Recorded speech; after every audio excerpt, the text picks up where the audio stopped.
আমরা বাঙালি মানুষ, আমরা হচ্ছে খাদ্যরসিক মানুষ। পেট ঠান্ডা তো সব ঠান্ডা। আজ সারাদিন কি খেলাম সেটা আপনাদের সাথে শেয়ার করব।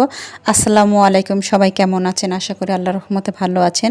আপনারা যেসব সুন্দর সুন্দর কমেন্ট করেন আমার ভিডিও দেখে আমার খুব ভালো লাগে, তাই আরও নতুন নতুন ভিডিও করার উৎসাহিত হয়ে যায়। আজ সারাদিন কি খেলাম সেটা একটু একটু করে শেয়ার করব।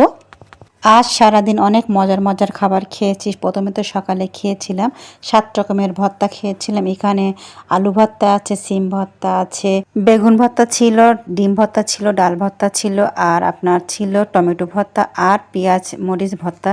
এই ভর্তা হলেই তো আর কিছুই লাগে না আমার। অনেক মজাদার একটা খাবার এটা। এরকম ভর্তা পেলে আছে 1 প্লেট ভাত খাওয়া যায়। এরকম ভর্তা ভাত হলে তৃপ্তি সহকারে অনেক ভাত খাওয়া যায়। এবার দুপুরে খেয়েছিলাম পোলাও ভাত এবং সালাদ ছিল। সেখানে ছিল শসা, টমেটো, গাজর, কাঁচা পেঁয়াজ, আর পোলাওর সাথে সালাদ না হলেই চলে না। এখানে ছিল আপনার বাগদা চিংড়ি মাছ ভুনা করেছিলাম, আর রোস্ট রান্না করেছিলাম, আর গরুর মাংস রান্না করেছিলাম। এগুলো খেয়ে গরুর মাংস দিয়ে দুপুরে ভাত খেয়েছিলাম। দুপুরের খাবারটা অনেক মজা হয়েছিল মাশাআল্লাহ। এরপর সন্ধ্যার সময় আমরা খেয়েছিলাম, ওর আব্বু মানে আপনাদের ভাইয়া মুড়ি মাখা কিনে নিয়ে এসেছিল বাজার থেকে। সেটা খেতে এত মজা হয়েছিল, আর এত দেখতে এত যেমন লোভনীয় লাগছিল, খেতেও মাশাআল্লাহ অনেক মজা ছিল।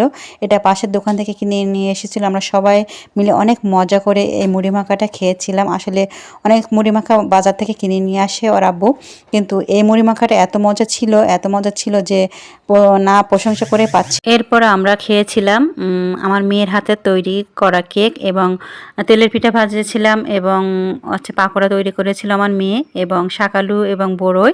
এগুলো আমাদের সন্ধ্যার নাস্তা ছিল। অনেক মজার খাবার ছিল মেয়ের হাতের।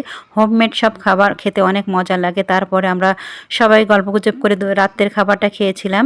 গরম গরম খিচুড়ি আর আছে আপনার চিকেন ফ্রাই করেছিল। এটা খেতে অনেক দারুণ ছিল। এই হচ্ছে আমার সকাল থেকে রাত পর্যন্ত খাওয়ার মেনু ছিল। মাশাআল্লাহ মাশাআল্লাহ অনেক মজার খাবার ছিল।